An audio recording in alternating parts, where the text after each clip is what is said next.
So the ideal cut is right here. The tree has the natural ability to heal over. It's called callusing. And to make sure that the tree does the perfect callus, you cut it right here. That way it'll bulb up, it'll kind of callus right over and close cleanly.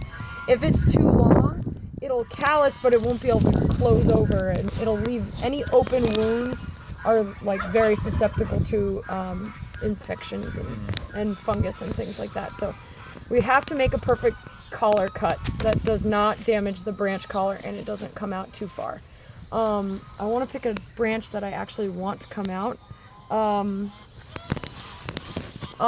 This varies from on trees, but for apples, the flowering buds, they fruit on these spurs. They're short spikes that come out and big juicy buds.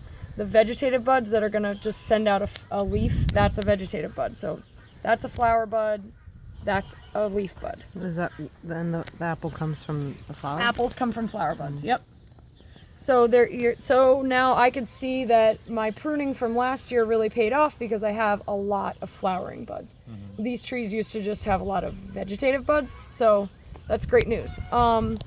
So when you're deciding which to cut out, you want to take into account if you want fruit on your tree, you might not want to take out like the one branch on your tree that has all the flowering buds on it, because then that's it. So check out how many flowering buds you have on the tree, and then the first things, like I kind of have an order of operations of like what to take out first. The first kind of no-brainer things to take out are dead branches. So they're pretty easy to spot because they're like brown and crispy. Do you guys see any dead branches? That's a scale bug. That's kind of fascinating. We spray with dormant oil. It's a suffocant. It's like totally harmless, and what it does is it suffocates these bugs that overwinter on the tree. And I think I've got a bug right here, but I have to kind of take it inside and identify it. But yeah, and it might be dead because I sprayed it with dormant oil last week. We just don't know. I have to look into that. Interesting. Yeah, this one, as you can see, it's, if you scratch back the bark, there's no green there, it's just brown, so it's totally dead. So what I would do is cut back to the live tissue. So these are alive, you scratch that back and it's totally green. So you want to retain this. So what you'll do is cut it right there, and you're gonna cut it. Do you have a hand pruner? Can I borrow the hand pruners?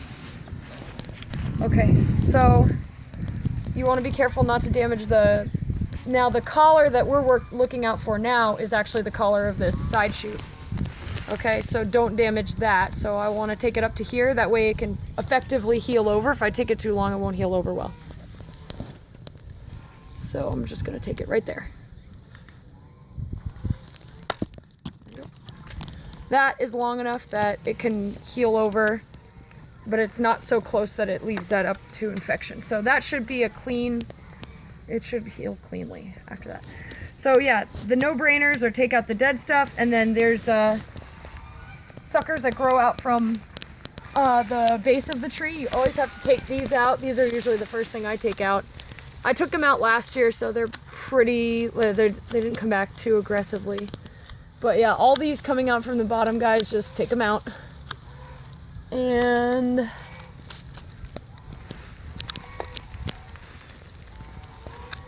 sometimes if you didn't do the work to take those suckers, thank you, I was just gonna look for you.